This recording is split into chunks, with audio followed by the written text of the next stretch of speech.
My father was a king, and the son of kings. He was a short man, as most of us were, and built like a bull, all shoulders. He married my mother when she was 14, and sworn by the priestess to be fruitful. It was a good match. She was an only child, and her father's fortune would go to her husband. He did not find out until the wedding that she was simple. Her father had been scrupulous about keeping her veiled until the ceremony, and my father had humoured him. If she was ugly, there were always slave girls and serving boys. When at last they pulled off the veil, they say my mother smiled. Well, that is how they knew she was quite stupid. Brides did not smile. When I was delivered, a boy, he plucked me from her arms and handed me to a nurse. In pity, the midwife gave my mother a pillow to hold instead of me. My mother hugged it. She did not seem to notice a change had been made. Quickly, I became a disappointment. Small, slight. I was not fast.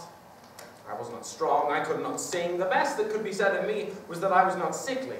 The colds and cramps that left my peers in bedridden had somehow left me untouched. This only made my father suspicious. Was I a changeling, inhuman? He scowled at me, watching. My hand shook, feeling his gaze. And then there was my mother, dribbling wine on herself. I am 5, when it is my father's turn to host the games. Men gather from as far as Thessaly and Sparta, and our storehouses grow rich with their gold. I remember the runners best. Nut-brown bodies slicked with oil, stretching on the track beneath the sun. The youngest boys are running first, and they wait, shuffling their feet in the sand for the nod from the priest. My eye catches on a light head among dozens of dark, tousled crowns, hairlit like honey in the sun, and within it glints of gold, the circlets of a prince. He is shorter than the others, and still plump with childhood in a way they are not. His hair is long and tied back with leather. It burns against the dark, bare skin of his back. His face, when he turns, is as serious as a man's. When the priest strikes the ground, he slips past the thickened bodies of the older boys. He moves easily, his heels flashing pink as licking tongues. He wins. I stare as my father lifts the garland and crowns him. The leaves seem almost black against the brightness of his hair. His father, Peleus, comes to claim him, smiling and proud. Peleus' kingdom is smaller than ours, but his wife is rumored to be a goddess, and his people love him. My own father watches with envy. His wife is too stupid and his son too slow to race even in the youngest group. He turns to me. That is what a son should be. I see the boy toss the garland in the air and catch it again. He is laughing, and his face is bright with victory. Beyond this, I remember little more than scattered images from my life then. My father, frowning on his throne. A cunning toy horse I loved. My mother on the beach, her eyes turned towards the Aegean. In this last memory, I am skipping stones for her, plink, plink, plink across the skin of the sea. She seems to like the way the ripples look, dispersing back to glass. Or perhaps it is the sea itself she likes. At her temple, a starburst of white gleams like bone, the scar from a time her father hit her with the hilt of a sword. Her toes poke up from the sand where she has buried them, and I am careful not to disturb them as I search for rocks. I choose one, and fling it out, glad to be good at this. It is the only memory I have of my mother, and so golden that I am almost sure I've made it up. After all, it is unlikely that my father would have allowed us to be alone together, his simple son and simpler wife. And where are we? I do not recognize the beach, the view of coastline. So much has passed since then.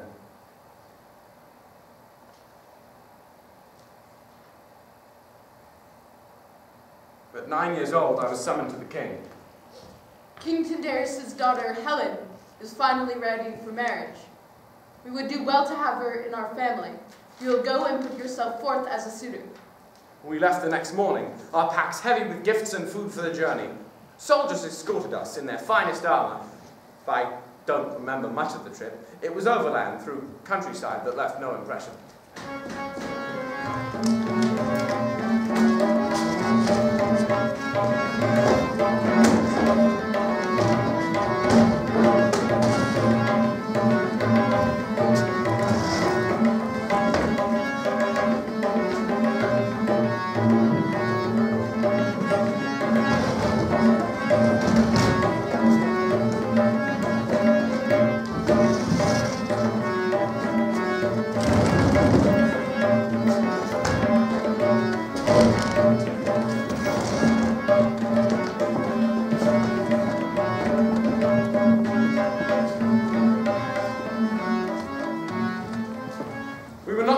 To arrive at Tyndareus' citadel, the stables were full of horses and mules busy with servants.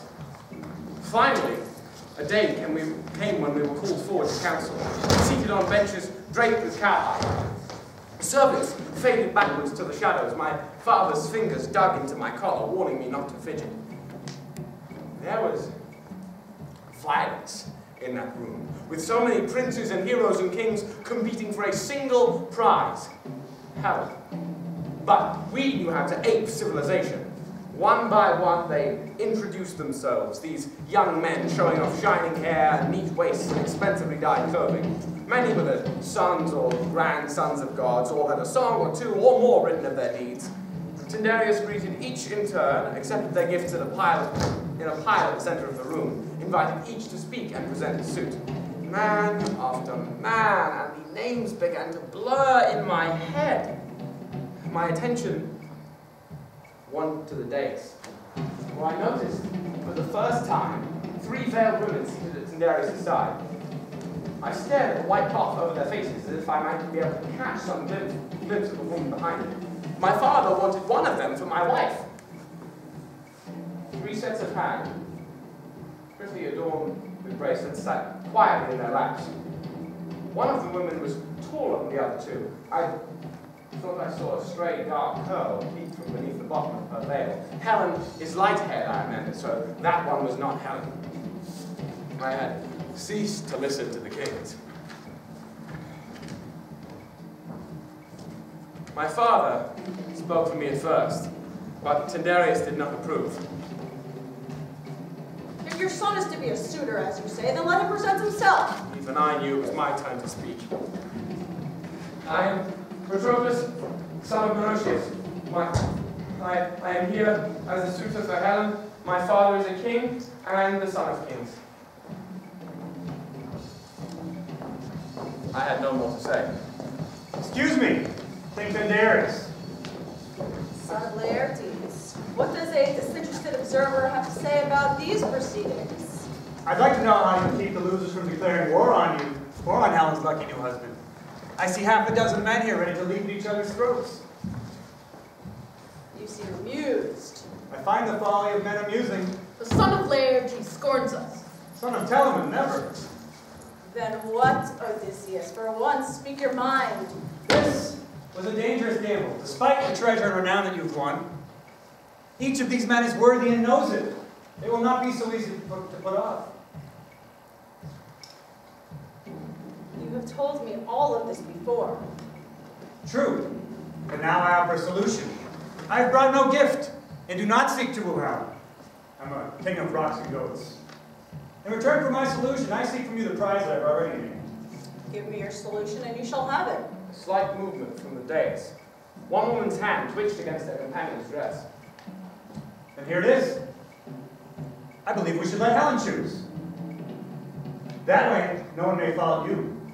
But she must choose now at this very moment, so it cannot be said that she took counsel or instruction from you. And, before she chooses, every man here must swear an oath to uphold Helen's choice and to defend her husband from all who would take her from him. I felt the unrest in the room. An oath? And over such an unconventional matter as a woman choosing her husband, the men were suspicious.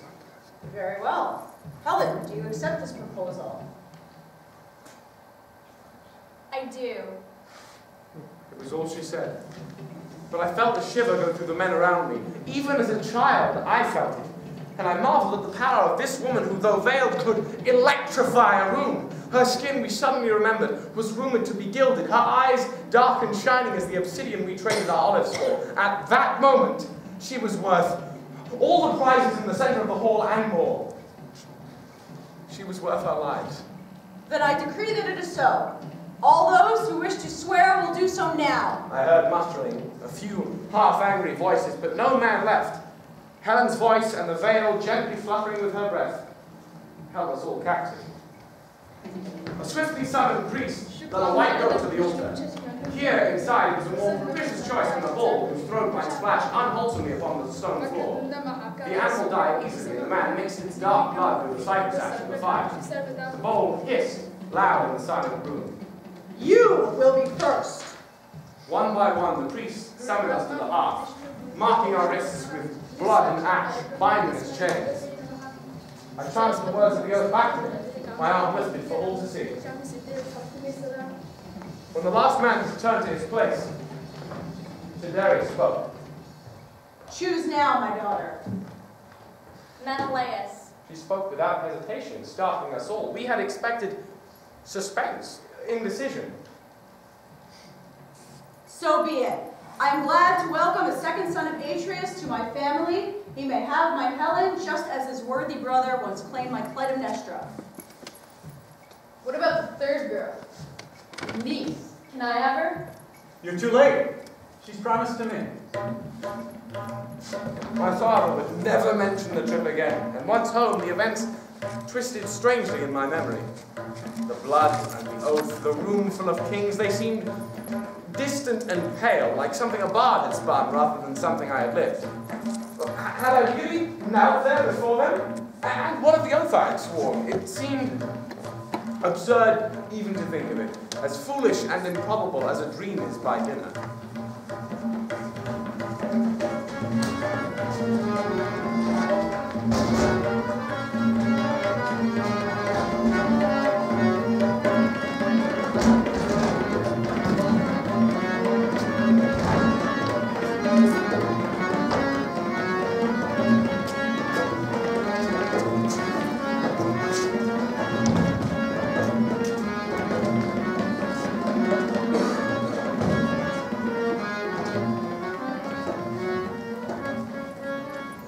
I stood in the field. In my hands were 2 pairs of dice, a gift. It was the first time I'd been alone in weeks. Then the boy appeared. His name was Clytemnestra. and he was the son of a nobleman who was often at the palace, older, larger, and unpleasantly fleshy. His eyes had caught the flash of the dice in my palm. Let me see them. No! I did not want his fingers on them, grubbing in thick, and I was the prince, however small. Did I not even have this right? But these noble sons were used to doing to me what they wished. They knew my father would not intervene. I want them. No! Let me have them. They're mine! I grew teeth. I snapped like dogs who fight for our table scraps. Hey! He was angry. I was so small. I was rumored to be simple. If he backed down now, it would be a dishonor. Coward. I am no coward. Your father thinks you are. I heard him tell my father. No, he so. did not. But I knew he had. Are you calling me a liar? I knew he would hit me now. He was just waiting for an excuse. I could imagine the way my father would have said it. Coward. I planted my hands on his chest and shoved as hard as I could.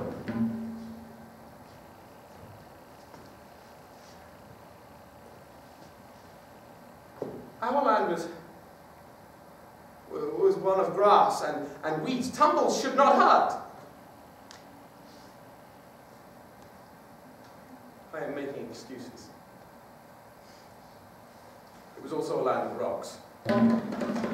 His head thudded dully against stone, and I saw the surprised pop of his eyes. The ground around him began to bleed. I stared, my throat closing in horror at what I had done. I had not seen the death of a human before. Yes, the bulls and the goats, and even the bloodless gasping of fish. And I had seen it in paintings, tapestries, the black figures burned onto our platters. But I had not seen this, the rattle of it, the choke and the scrabble, the smell of the flux. I fled.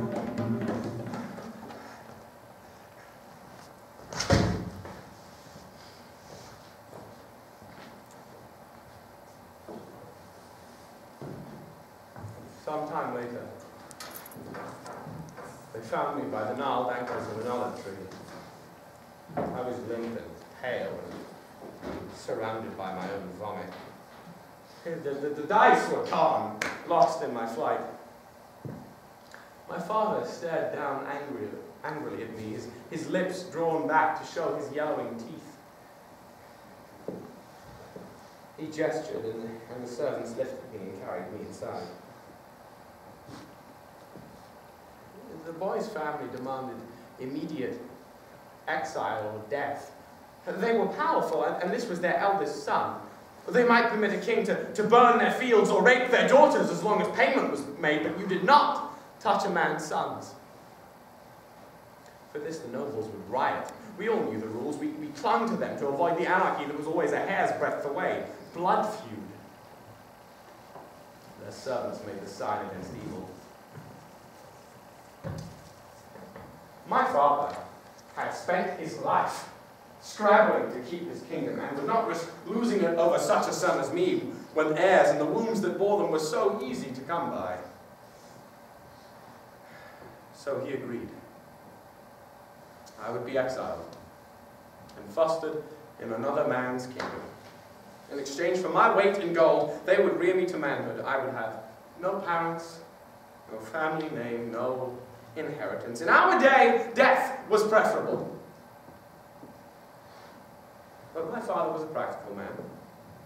My weight in gold was less than the expense of the lavish funeral my death would have demanded.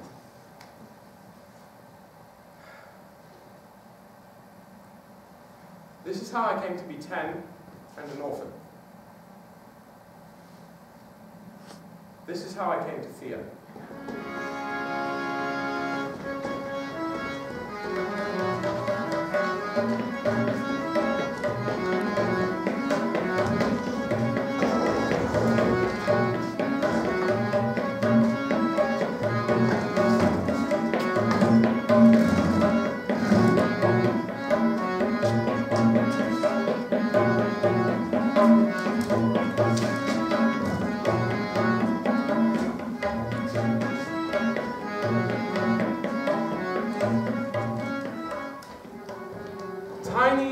Gemstone-sized field is the smallest of our countries, set in a northern crook of land between the ridges of Mount Othries and the sea. Its king, Peleus, was one of those men whom the gods love, not divine himself, but clever, brave, handsome, and excelling all his peers in piety. As a reward, our divinities offered him a sea nymph as a wife. It was considered their highest honor. After all, what mortal would not want to bed a goddess and sire a son from her? Divine blood purified our muddy race, bred heroes from dust and clay, and this goddess brought a greater promise still. The fates had foretold that her son would far surpass his father. Peleus' line would be assured, but, like all the gods' gift, there was an edge to it. The goddess herself was unwilling. Her reluctant womb bore only a single child. The hour her sentence was finished, she ran out of the house and dove back into the sea. She would return to visit the boy, never for any other reason and never for long. The rest of the time, the child was raised by tutors and nurses and overseen by Phoenix, Peleus' most trusted counselor. Did Peleus ever regret the god's gift to him? An ordinary wife would have counted herself lucky to find a husband with Peleus' mildness, his smile-lined face. But for the sea nymph Thetis, nothing could ever eclipse the stain of his dirty, mortal mediocrity. I was led through the palace by a servant whose name I had not caught. Perhaps he had not said it. The halls were smaller than at home, as if restrained by the modesty of the kingdom they governed. The walls and floors were a local marble, whiter than was found in the south. My feet were dark against its pallor. I had nothing with me, except for what had been sent by my father as payment to Peleus. There were many valuables, including a carved lyre gilded at its tips. It had been a piece of my mother's dowry. As we rode, I reached back into my saddlebags to stroke the polished wood. I guessed that I was being led to the throne room where I'd kneel and pour out my gratitude. But the servant stopped me suddenly at a side door. King Peleus was absent, he told me, so I would present myself before his son instead. I was unnerved. This was not what I had prepared myself for, the dutiful words I had practiced on donkey back. Peleus' son. I could still remember the dark wreath against his bright hair, the way his pink soles had flashed along the track. That is what a son should be. He was lying on his back on the wine-colored bench, balancing a lyre on his stomach. Idly he plucked at it. He did not hear me enter, or he did not choose to look. This is how I first began to understand my place. Until that moment, I had been a prince, expected and announced. Now, I was negligible. I took another step forward, scuffing my feet, and his head lolled to the side to regard me. In the 5 years since I had seen him, he had outgrown his babyish roundness. I gaped at the cold shock of his beauty, deep green eyes, features fine as a girl's. It struck for me a sudden spring dislike. I had not changed so much, nor so well. He yawned, his eyes heavy-lidded. What's your name? His kingdom was a half, a quarter, an eighth the size of mine, and I had killed a boy and been exiled, and still, he did not know me.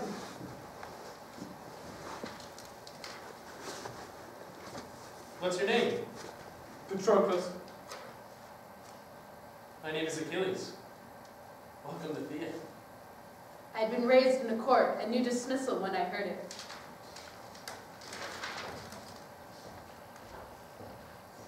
I discovered that afternoon that I was not the only foster child of Peleus. The modest king turned out to be rich in cast-off sons. He had once been a runaway himself, it was rumored, and had a reputation for charity towards exiles. My bed was a pallet in a long barrack-style room filled with other boys tussling and lounging. A servant showed me where my things had been put. A few boys lifted their heads, stared. I'm sure one of them spoke to me, asked my name, and I'm sure I gave it. They returned to their games, no one important. I walked stiff-legged to my pallet and waited for dinner. We were summoned by a bell, bronze-struck from deep in the palace's turnings. The boys dropped their games and tumbled out into the hallway. The complex was built like a rabbit warren, full of twisting corridors and sudden inner rooms. I nearly tripped over the heels of the boy in front of me, fearful of being left behind and lost. The room for meals was a long hall at the front of the palace, its windows opening into Mount Othrys's foothills. It was large enough to feed all of us many times over. Peleus was a king who liked to host and entertain. We sat on its oakwood benches, at tables that were scratched from years of clattering plates. The food was simple but plentiful: salted fish and thick bread served with herbed cheese. There was no flesh here of goats or bulls. That was only for royalty or festival days. Across the room, I caught a glimpse of bright hair in lamplight. Achilles. He sat with a group of boys whose mouths were wide with laughter at something he'd said or done. That is what a prince should be. After supper, we were allowed to do as we liked. Some boys were gathering in a corner for a game. Do you want to play? Play? Dice. No. All right. He shrugged and was gone.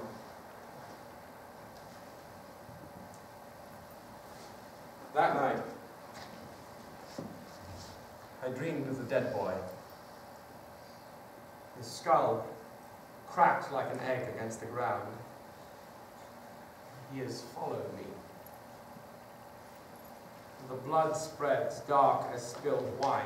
His eyes open and his mouth begins to move. I clap my hands over my ears. The voices of the dead were said to have the power to make the living mad. I must not hear him speak.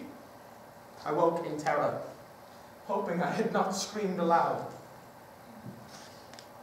The pinpricks of stars outside my window were the only light. There was no moon I could see.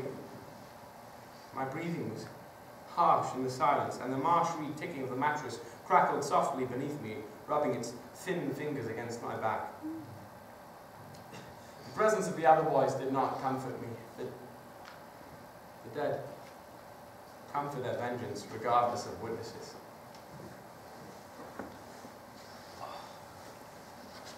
My limbs were heavy and dull. The other boys had surged around me, dressing for breakfast, eager for the day. Word had spread quickly of my strangeness, and the younger boy did not approach me again with dice or anything else. At breakfast, my fingers pushed bread between my lips, and my throat swallowed. Milk was poured for me. I drank it. Afterward, we were led into the dusty sun of the practice yards for training in spear and sword. Here is where I tasted the full truth of Peleus' kindness. Well trained and indebted, we would one day make him a fine army.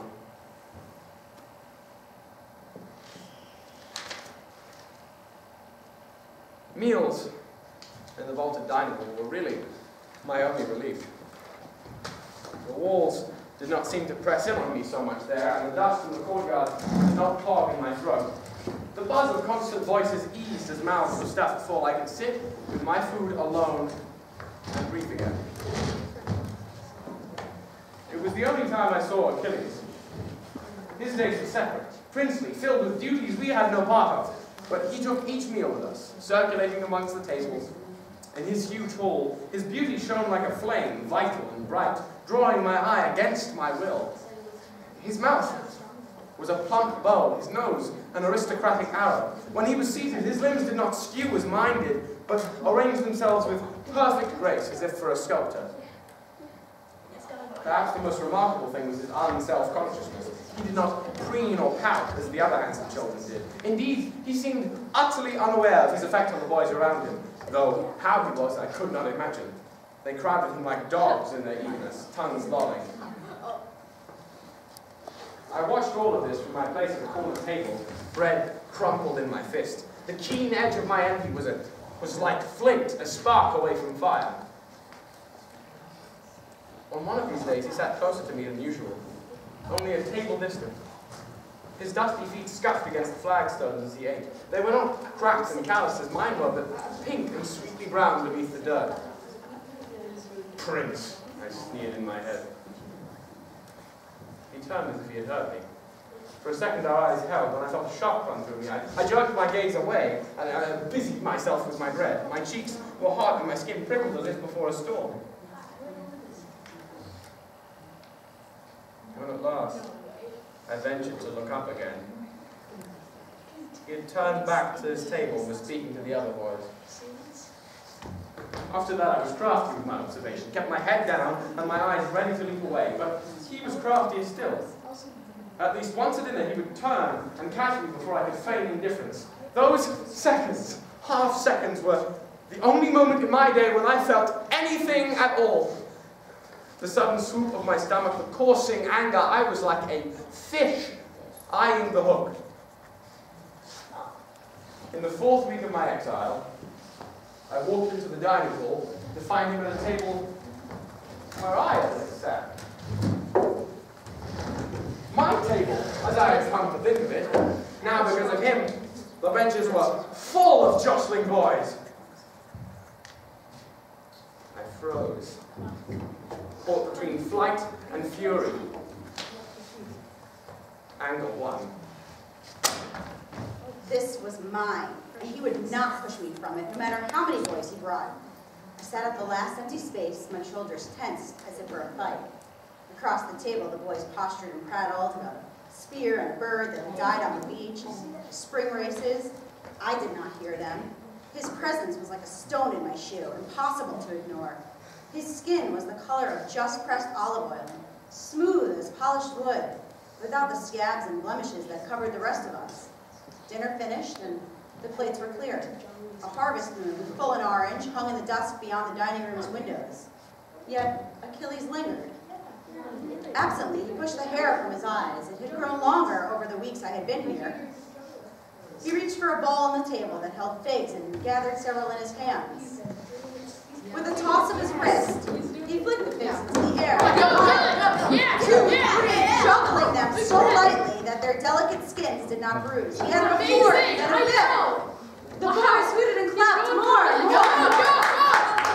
Their figs grew blurring so fast they seemed not to touch his hands, the tumble of their own accord. Juggling was a trick of low mummers and beggars, but he made it something else, a living pattern painted on the air. So beautiful, even I could not pretend disinterest. His gaze, which had been following the circle, flickered to mine. I did not have time to look away before he said softly, but distinctly, one-handed pattern in a graceful arc towards me. It fell into the cup of my palms, soft and slightly warm. I was aware of the boys cheering. Good job. One by one, Achilles caught the remaining fruits, returned them to the table with the performer's flourish, except for the last, which he ate, the dark flesh parting to pink seeds under his teeth. The fruit was perfectly ripe, the juice brimming. Without thinking, I brought the one he had thrown me to my lips. Its burst of grainy sweetness filled my mouth. The skin was downy on my tongue. I had loved figs once. He stood, and the boys chorused their farewells. See you later. See you, Achilles. I thought he might look at me again, but he only turned and vanished back to his side, to his room on the other side of the palace.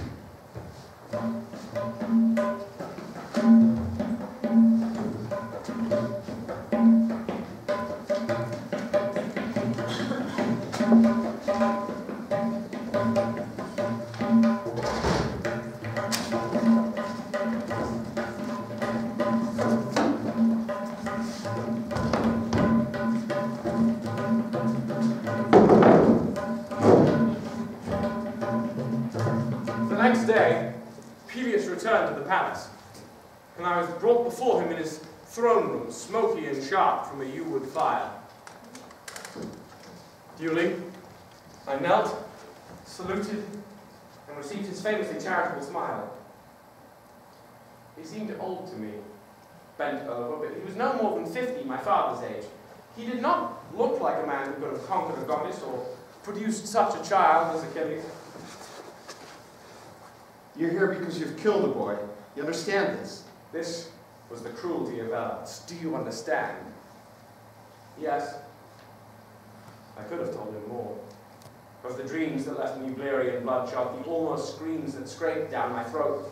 The way the stars turned and turned through the night above my unsleeping eyes.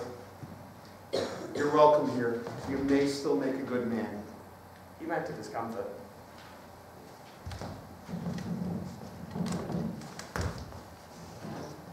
Later that day, perhaps from him, perhaps from a listening servant, the boys learned at last the reason for my exile. I should have expected it. I had heard them gossip of others often enough. Rumors were the only coin the boys had to trade in. Still, it took me by surprise to see the sudden change in them. The fear and fascination blooming on their faces as I passed. Now even the boldest of them would whisper a prayer if he brushed against me. Bad luck could be caught. And the Erinyes, our hissing spirits of vengeance, were not always particular. The boys watched from a safe distance, enthralled. Will they drink his blood, do you think? Their whispers choked me. Turned the food in my mouth to ash. I pushed away my plate and sought out corners and spare halls where I might sit undisturbed, except for the occasional passing servant. My narrow world narrowed further, to the cracks in the floor, the carved holes in the stone walls. They rasped softly as I traced them with my fingertip.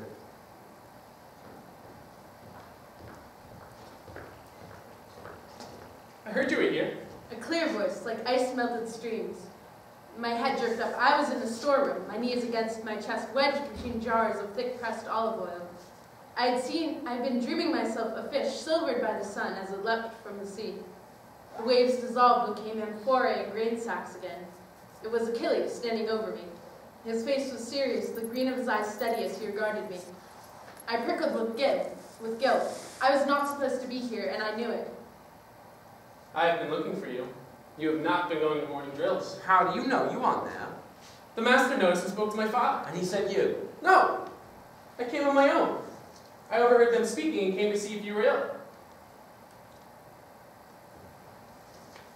My father is considering punishment. We knew what this meant. Punishment was corporal, and usually public. A prince would never be whipped, but I was no longer a prince. You are not ill. No. Then that will not serve as your excuse. What? Your excuse for where you have been. So you will not be punished. What will you say? Well, I don't know. You must say something. Well, you were the prince. So? So say I was with you. He will excuse it. Do not like to lie. It was the sort of innocence other boys taunted out of you. Even if you felt it, you did not say it. Then take me with you to your lessons, so it won't be a lie. He was utterly still, the type of quiet I thought could not belong to humans, a stilling of everything but breath and pulse, like a deer listening for the hunter's bow. I found myself holding my breath. Then something shifted in his face, a decision. Come. Where? It's my lyre lesson. So as you say, it will not be a lie. We'll speak with my father after. Now? Yes. Why not? Why not? When I stood to follow him, my limbs ached from so long seated on cool stone. My chest, thrilled with something I could not quite name, escape and danger and hope, all at once.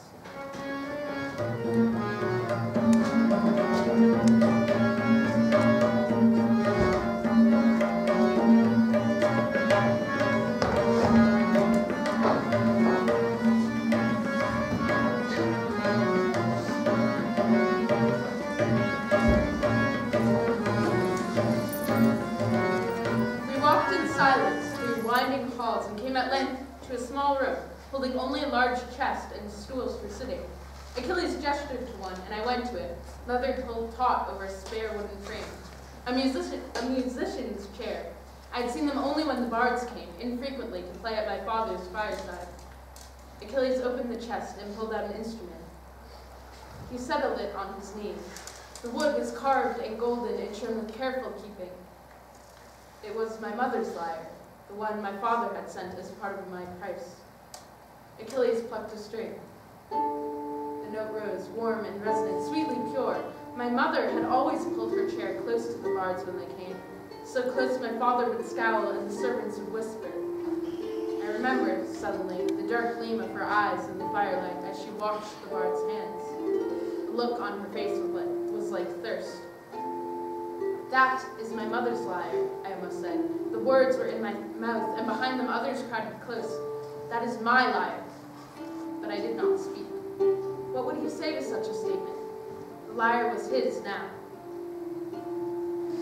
It is beautiful. My father gave it to me. You can hold it if you'd like. No. I will not cry in front of him. He started to say something, but at that moment the teacher entered, a man of indeterminate middle age. He had the calloused hands of a musician. Who is this? This is Patroclus. He does not play, but he will learn. Not on that instrument. Yes, on this instrument if he likes. Very well. His fingers touched the strings, and all my thoughts were displaced. The sound was pure and sweet as water, bright as lemons. It had a texture and a weight like polished ivory. It buoyed and soothed all at once. It was like no music I had ever heard before. A few hairs slipped forward to hang over his eyes as he played. They were fine as lyre strings themselves, and sure. You play. You keep playing. The music kept on. This time, he sang also, weaving his own accompaniment with a clear, rich treble. His head fell back a little, exposing his throat, supple and form, skin soft. A small smile lifted the left corner of his mouth. Without meaning to, I found myself leaning forward.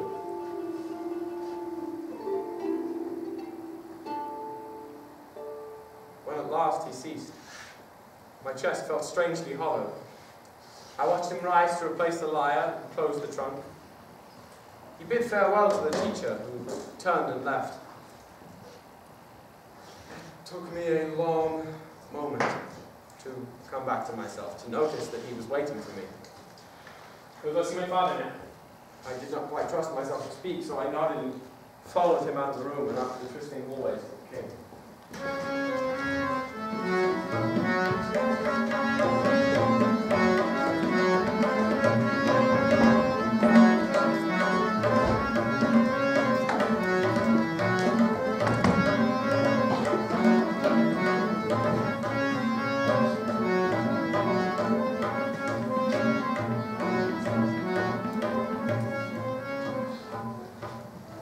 Achilles stopped me just inside the bronze-studded doors of Peleus' audience chamber.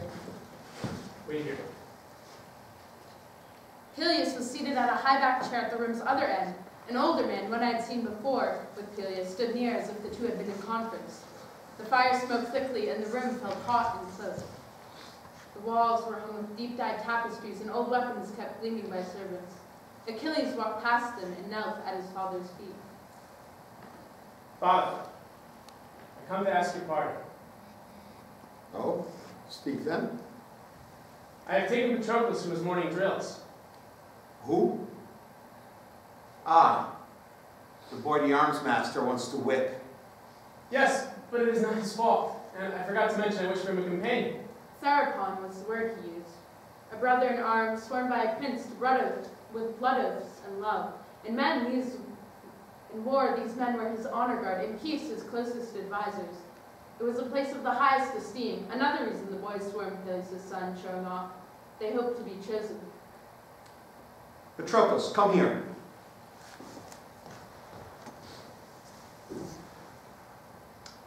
For many years now, Achilles, I've urged companions on you and you've turned them away. Why this boy? He is surprising. Surprising. Yes. He's an exile with a stain on him. He will add no luster to your reputation. I do not need him to. Yet other boys will be envious that you've chosen such a one. What will you tell them? I will tell them nothing. It's not for them to say what I will do. Stand up, both of you. I will pronounce your sentence Achilles, you'll make your apologies to Amphidamas, and Patroclus will make his as well. That is all. Yes, Father.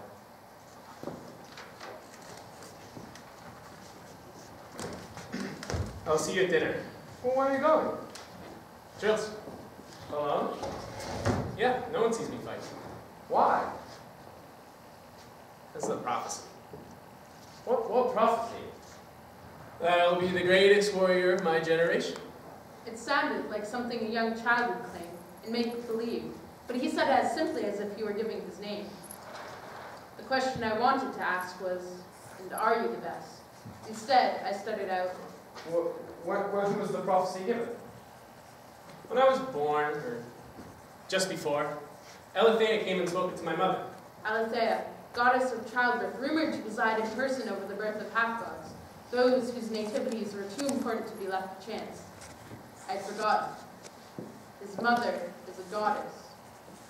Is this known? Some know of it, and some do not. That's why I go alone. Then I will see you at dinner.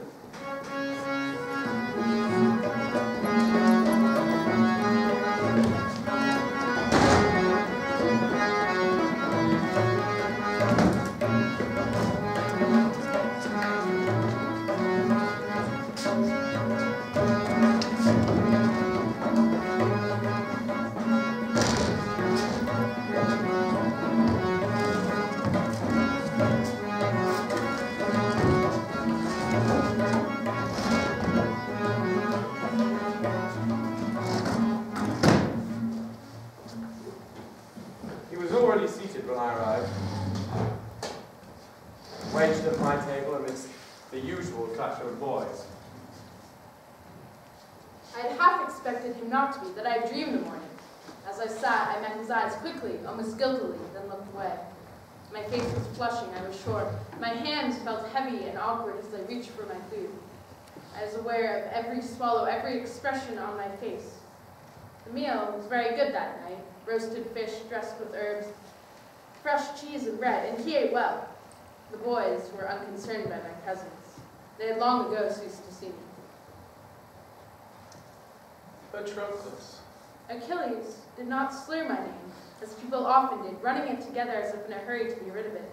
Instead, he rang each syllable. Patroclus. Around us, dinner was ending, the servants clearing the plates. I looked up, and the boys quieted, watching with interest. He did not usually address us by name. Tonight, you're to sleep in my room. All right. The servant will come for your things. I could hear the thoughts of the staring boys as if they had said them. Why him? Peleus had spoken true. He had often encouraged Achilles to choose his companions. But in all those years, Achilles showed no special interest in any of the boys, though he was polite to all as befitted his upbringing. And now he had bestowed the long-awaited honor upon the most unlikely of us, small and ungrateful, and probably cursed. He turned to go, and I followed him.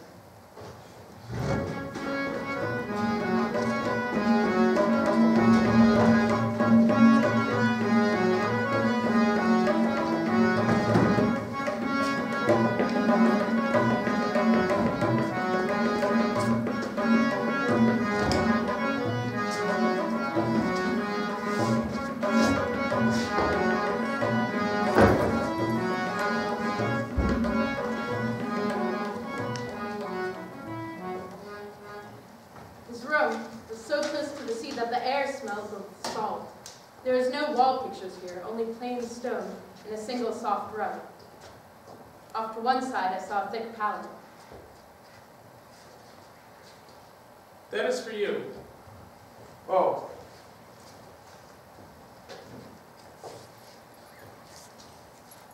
Are you tired? No. Do you want to help me juggle? Well, I don't know how. You don't have to know how. I'll show you. All right. Show me your hand. How many do you think you can hold? I don't know.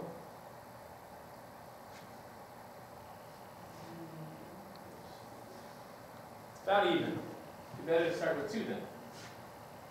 Take these. When I say,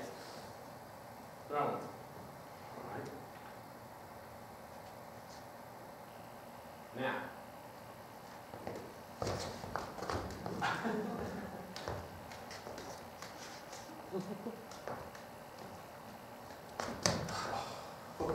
Again. You're good at that, at least.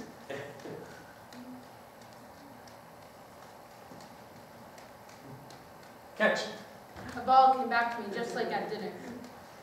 My part took no great skill, but I enjoyed it anyways. We found ourselves smiling at the satisfaction of each smooth catch and throw. After some time, he stopped, yawned. It's getting late. I was surprised to see the moon high outside the windows. I had not noticed the minutes passing. I sat on the pallet and watched as he busied himself with the tasks of bed, washing his face with water from a wide-mouthed earth and tying the bit of leather that bound his hair. The silence brought my uneasiness back. Why was I here?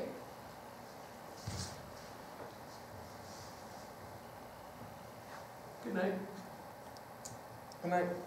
The words felt strange in my mouth, like another language. Time passed. In the moonlight, I could just make out the shape of his face, sculptor perfect across the room. His lips were parted slightly, an arm hung carelessly above his head. He looked different in sleep, beautiful but cold as moonlight. I found myself wishing he would wake so that I might watch the life return.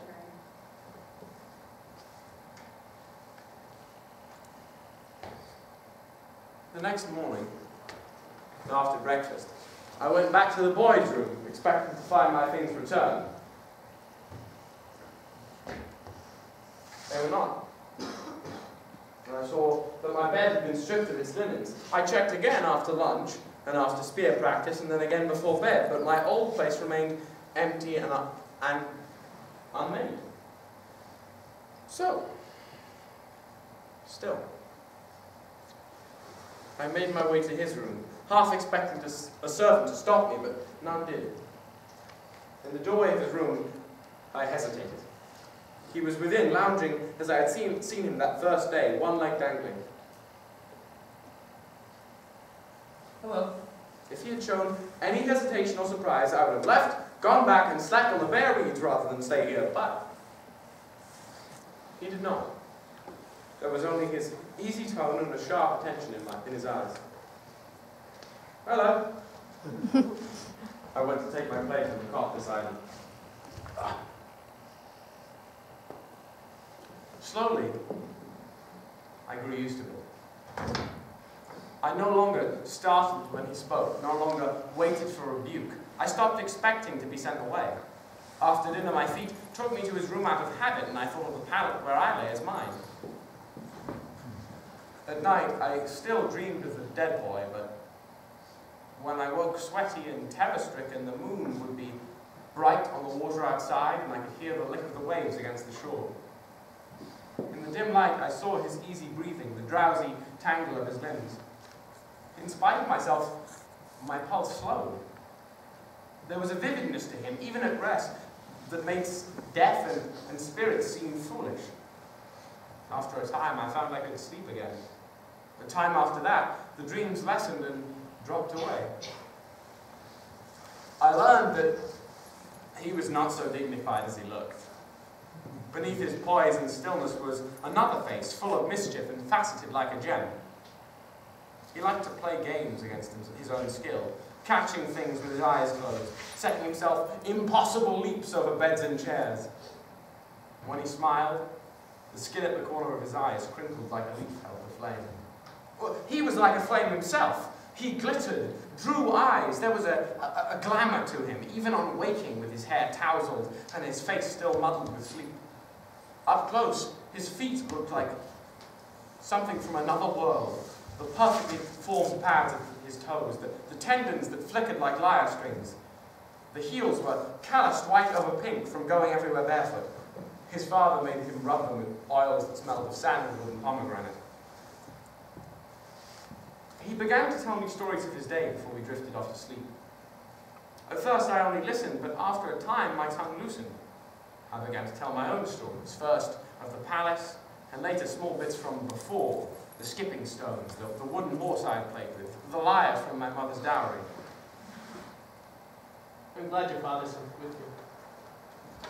Soon, our conversation spilled out the night's confinement. I was surprised at how much there was to say about everything, the beach and dinner and one boy or another.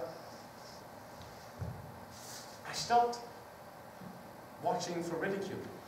The scorpion's tail hidden in his words. He said what he meant, and he was puzzled if you did not. Some people might have mistaken this for simplicity, but is it not sort of genius to cut always to the heart?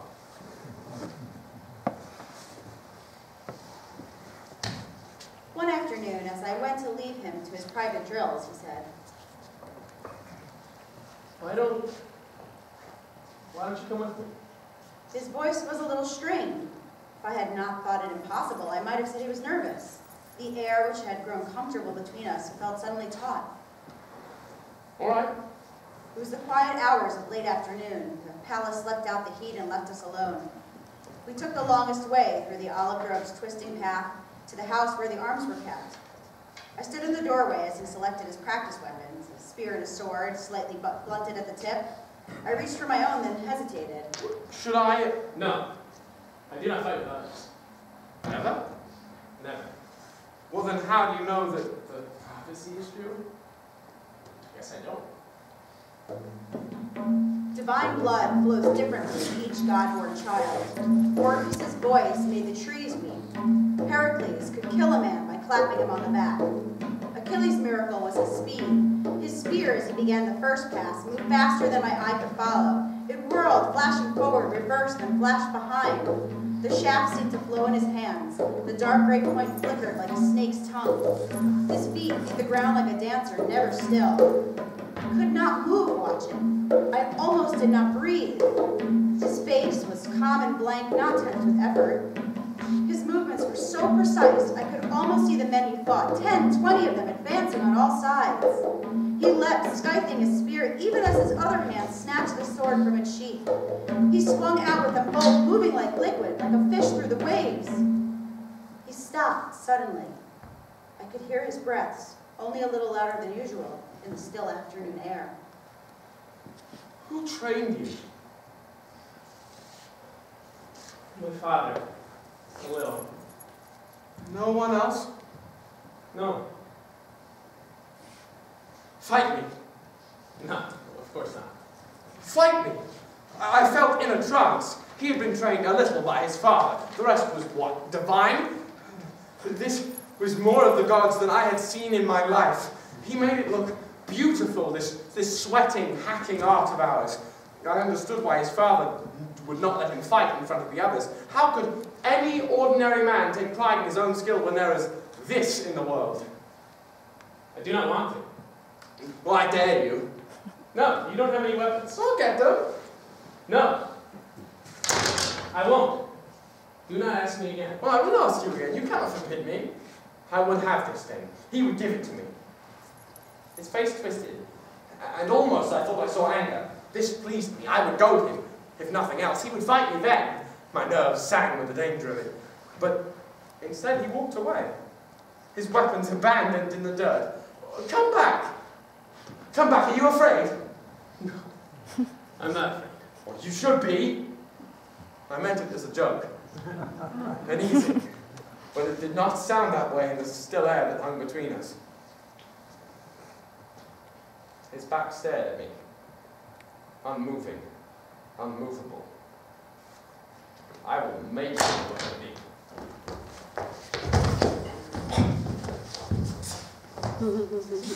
Let me go! No! I've never seen anyone fight like that. You haven't seen anything yet. You know what I mean. Maybe. What do you mean? I mean that there's no one like you. So, something in the way he said it drained the last of my anger from me. I had minded once, but who was I now to begrudge such a thing? As if he had heard me, he smiled, and his face was like the sun.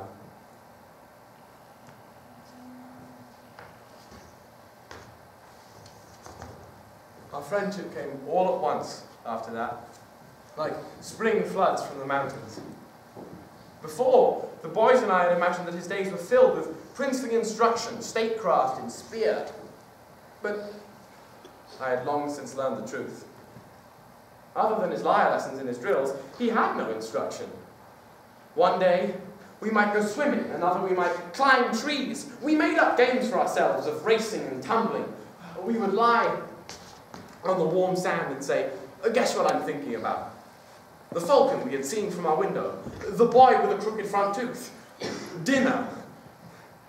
And as we swam, or played, or talked, a feeling would come. It was almost like fear in the way it filled me, rising in my chest. It was almost like tears in how swiftly it came, but it was neither of those. Buoyant where they were heavy, bright where they were dull. I had known contentment before, brief snatches of time in which I pursued solitary pleasure, skipping stones or dicing or dreaming. But in truth, it had been less a presence than an absence, a laying aside of dread. My father was not near, nor boys. I was not hungry or tired or sick. This feeling was different. I found myself grinning until my cheeks hurt, my scalp prickling till I thought it might lift off my head. My tongue ran away from me, giddy with freedom. This and this and this, I told him. I did not have to fear that I spoke too much. I did not have to worry that I was too slender or too slow. This and this and this, I taught him how to skip stones. And he taught me how to carve wood. I could feel every nerve in my body, every brush of air against my skin. He played my mother's lyre, and I watched. When it was my turn to play, my fingers tangled in the strings, and the teacher despaired of me. I did not care. Play again, I told him. And he played until I could barely see his fingers in the dark. I saw then how I had changed.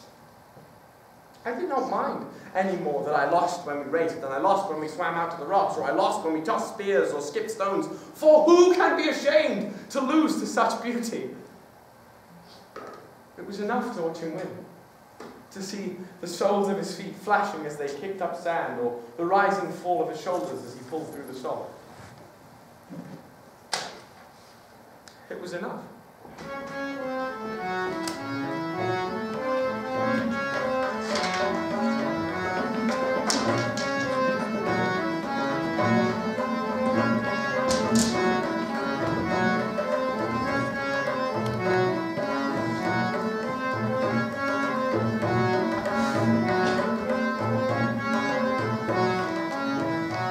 Late summer, over a year after my exile had begun, when I told him of how I killed the boy. We were in the branches of a courtyard oak, hidden by the patchwork of leaves. It was easier here somehow, off the ground, with the solid trunk at my back. He listened silently, and when I had finished, he asked, Why did you not say that you were defending us? It was like him to ask this, a thing I had not thought of before. I don't know. Or you could have simply lied and said you had already found the boy dead. I stared at him, stunned by the simplicity of it. I could have lied. And then the revelation that followed. If I had lied, I could still be a prince. It was not murder that had exiled me. It was my lack of cunning. I understood now the disgust in my father's eyes, his moron son confessing all. I recalled how his jaw had hardened as I spoke. He does not deserve to be a king. You would not have lied. No, Well, what would you have done? I don't know. I can't imagine it. The way the boy spoke to you, no one has ever tried to take something from you before. Never? Never. I don't know, I think I would be angry. He closed his eyes and rested his head back against the branch. The green oak leaves crowded around his hair like a crowd.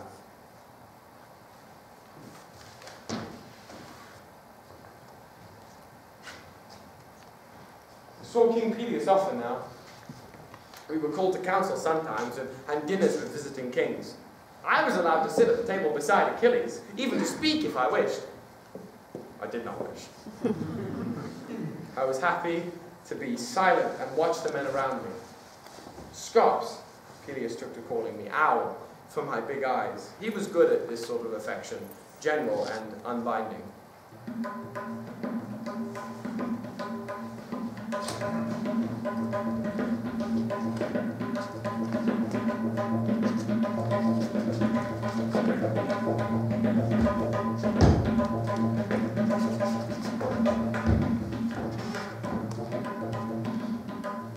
The only place I did not follow was to see his mother.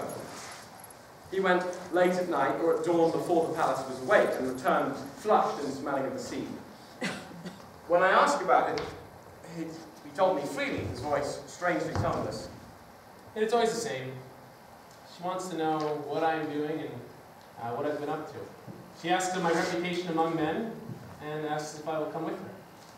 Well, The caves under the sea. where the sea nymphs lived so deep the sun did not penetrate. Will you go? My father says all mortals who go never return the same.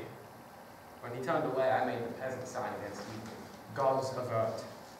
It frightened me a little to hear him speak of a thing so calmly. Gods and mortals never mixed happily in our stories. But she was his mother, I reassured myself, and he was half of her himself. In time, his visits with his mother were just another strangeness about him that I became accustomed to, like the marble of his feet or the inhuman deftness of his fingers. When I heard him climbing back through the window at dawn, I would mumble from my bed, "Is she well?" She's well. And he might add, The fish are thick today. "Oh," The bay is as warm as a bath. and then we would sleep again. One morning of my second spring, he came back from the visit with his mother later than usual. The sun was almost out of the water, and the goat bells were clanging in the hills. "Is she well?" She's well. She'd like to meet you. "But do you think I should?" I see no harm in it. Tomorrow night, she says. I understood now that it was a command. The gods did not make requests. I knew him well enough to see that he was embarrassed. He was never so stiff with me. Tomorrow? I did not want him to see my fear, though normally we kept nothing from each other. Should I bring a gift? Honey, wine? No, she doesn't like that. The next night, when the household slept, I climbed out of our window. The moon was half full, bright enough for me to pick my way over the rocks without a torch. He had said that I was to stand in the surf and she would come. No, he had reassured me, you do not need to speak, she will know. The waves were warm and thick with sand. I shifted, watching the small white crabs run through the surf. I was listening, thinking I might hear the splash of her feet as she approached. A breeze blew down the beach and great till I closed my eyes to it. When I opened them again, she was there. She was taller than I was. Taller than any woman I had ever seen. Her black hair was loose down her back, and her skin shone luminous and impossibly pale, as if it drank light from the moon. She was so close I could smell her, seawater laced with dark brown honey. I did not breathe, I did not dare. You are Patroclus. I flinched at the sound of her voice, hoarse and rasping. I had expected chimes, not the grinding of rocks in the surf. Yes, lady. Distaste ran on her face. Her eyes were not like a human's. They were black to their center and flecked with gold. I could not bring myself to meet them. He will be a god. Did not know what to say, so I said nothing. She leaned forward, and I half thought she might touch me, but of course she did not. Do you understand? I could feel her breath on my cheek, not warm at all, but chilled like the depths of the sea. Do you understand? She had told me that she hated to be kept waiting. Yes. She leaned closer still, leaning over me. Her mouth was like a gash of red, the torn open stomach of a sacrifice, bloody and oracular. Behind it, her teeth shone sharp and white as bone. Good.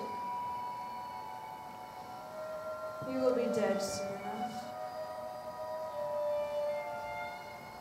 She turned and dove into the sea, leaving no ripples behind.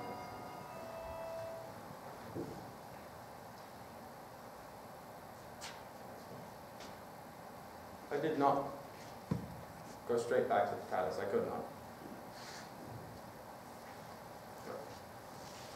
I went to the the olive grove instead. To sit among the twisting trunks and fallen fruits. It was far from the sea. I did not wish to smell the salt now. You will be dead soon enough. She had said it coldly. As a fact, she did not wish me for his companion, but I was not worth killing. To a goddess, the few decades of human life were barely even an inconvenience. And she wished him to be a god. She had spoken it so simply, as if it were obvious. A god, I could not imagine him so. Gods were cold and distant, far off as the moon, and nothing like his bright eyes, the warm mischief of his smiles. Her desire was ambitious. It was a difficult thing to make even a half-god immortal. Thetis was a lesser of lesser gods, a sea nymph only. In our stories, these divinities had to work by wheedling and flattery, by favours won from stronger gods. They could not do much themselves, except live forever.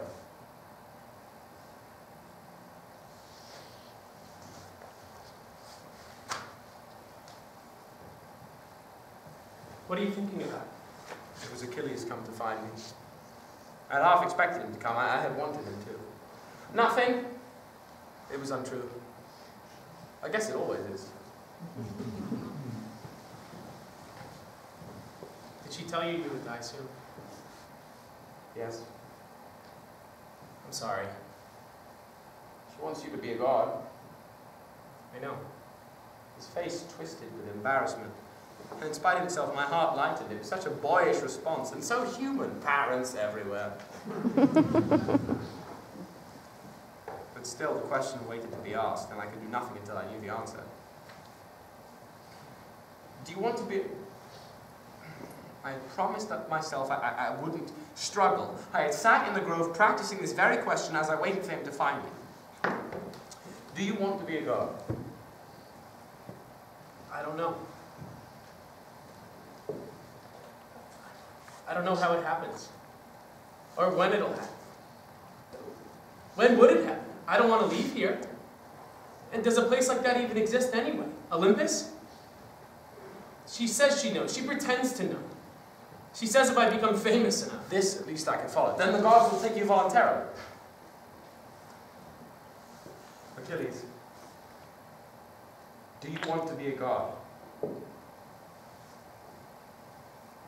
Not yet. The tightness I had not known was there eased a little. I would not lose him yet.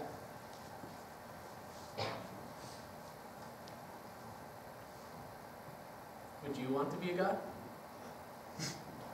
There among the moss and olives, it struck me as funny.